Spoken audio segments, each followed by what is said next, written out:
From Tradio Media, I'm Father Roderick, and this is the Daily Breakfast.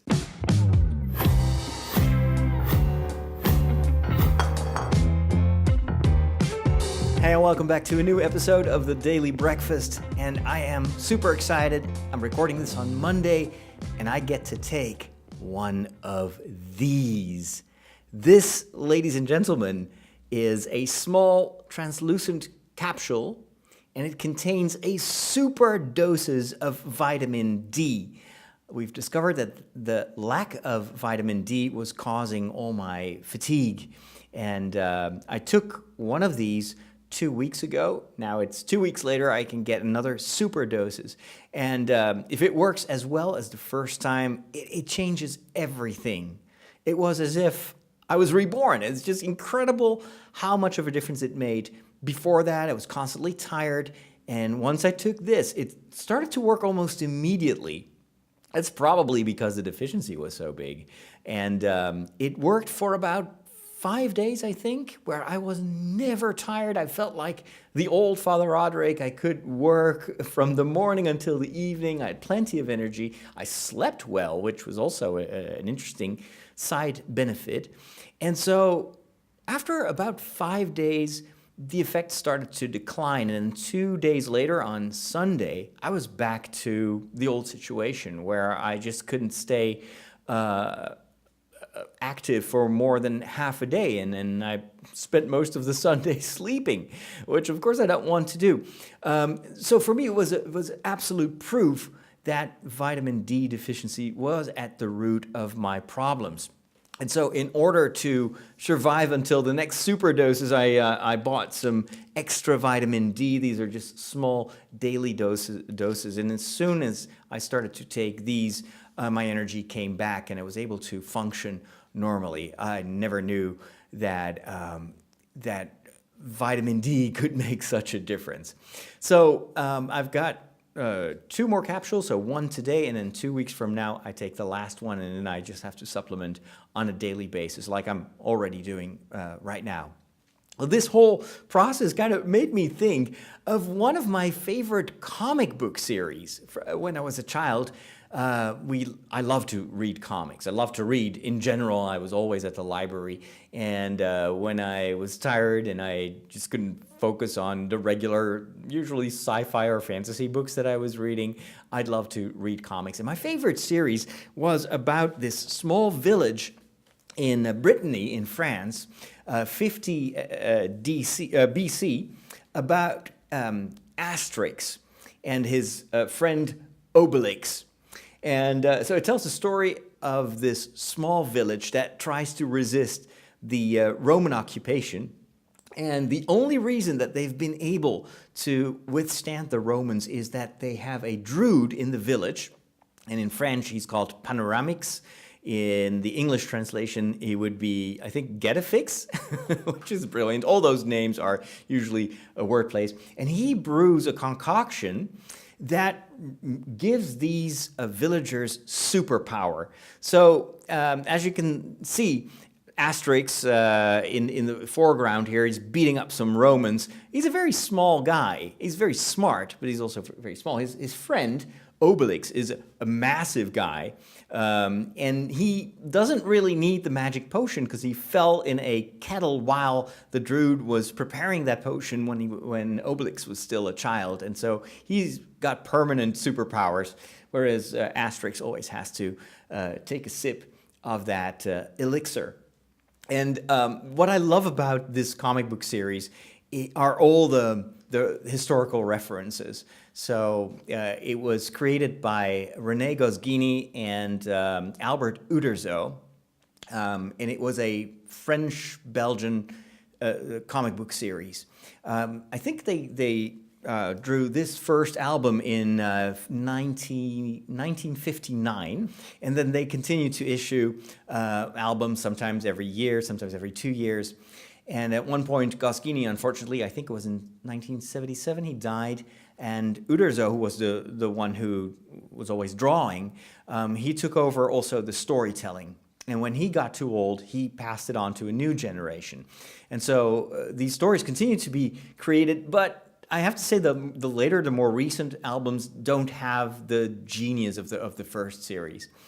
Nevertheless, still super excited that this continues. Now, this is perhaps the most next to Tintin. These are probably the two European comic book series that are most famous in the entire world, and they've been translated in hundreds of languages.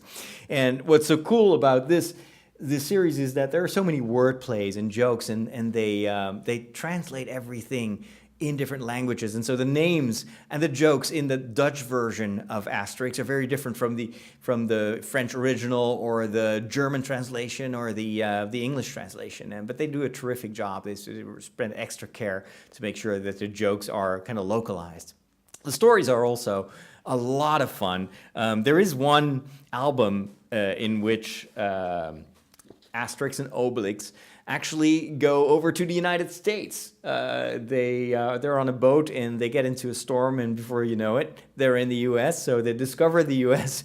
long before any other population, and they have adventures there. And of course, at the end of the story, they always return home. One of my favorite stories is when they go to Switzerland. So this is Asterix and Obelix in Switzerland, or the Helvetians, which are the people that live there. And this is filled with like inside jokes and references to modern day Switzerland. So you've got lots of banks there. Everybody puts their money there, and they love their cheese fondue. These cheese fondues, especially if they're celebrated by the Romans, they use so much cheese that the entire room gets covered in cheese, and it's just this amazing recurring gag. And the thing is, so cheese fondue, of course, melted cheese, and then you dip a piece of bread in it. But because the cheese is very sticky, sometimes you lose your piece of bread. This actually happened to us when we were children. We usually around this time of the year during the winter, we would also have cheese fondue, especially on birthdays or special occasions like Christmas. And sometimes you would just lose your piece of bread. Now, in this story, the Romans have they're playing this game. So if you lose your piece of bread, you're gonna be thrown into the river with a stone on your feet or something like that. So they kill you if you lose your piece of bread. And that has always been something that when we were eating cheese fondue with our family, like we would always refer to these albums of Asterix. It was so ingrained in our youth. And so there are many characters that come back every story. And for instance, there's this group of pirates.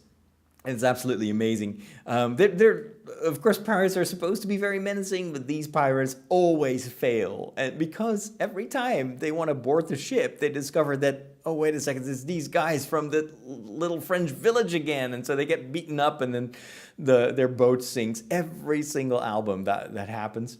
And there's one of the pirates, an old guy, and he always speaks in Latin. And I remember when I was in high school and I was learning Latin, we would use these albums, and there was actually at least one album, perhaps even more, that was entirely translated into Latin, and we would love that. I mean, it was such an incentive to learn Latin and to memorize the words, because we wanted to be able to read Asterix in Latin. And so I don't know if you are aware of the Asterix and Obelix series. If so, let me know what you think. I'd love to hear your ideas about this series. If you haven't read these before, then I'd highly recommend you go over to probably Amazon or something like that and pick up a copy.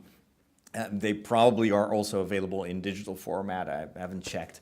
But this is the creme de la creme of the European comic book industry. It's a very different style and a different genre almost than, let's say, North American comics, which are so different, probably more filmic, and there's a different storytelling technique, also very different art styles.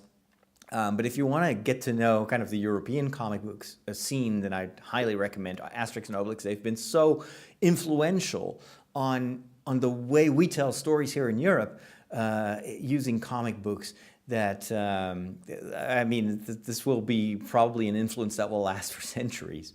So that's what I wanted to share with you. And so when Asterix takes a sip of his magic potion, he becomes like super strong. That's how I feel when I get my vitamin D.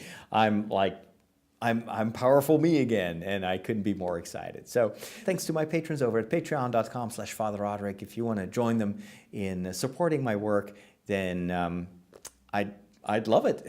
So I'll talk to you soon. Take care, and God bless.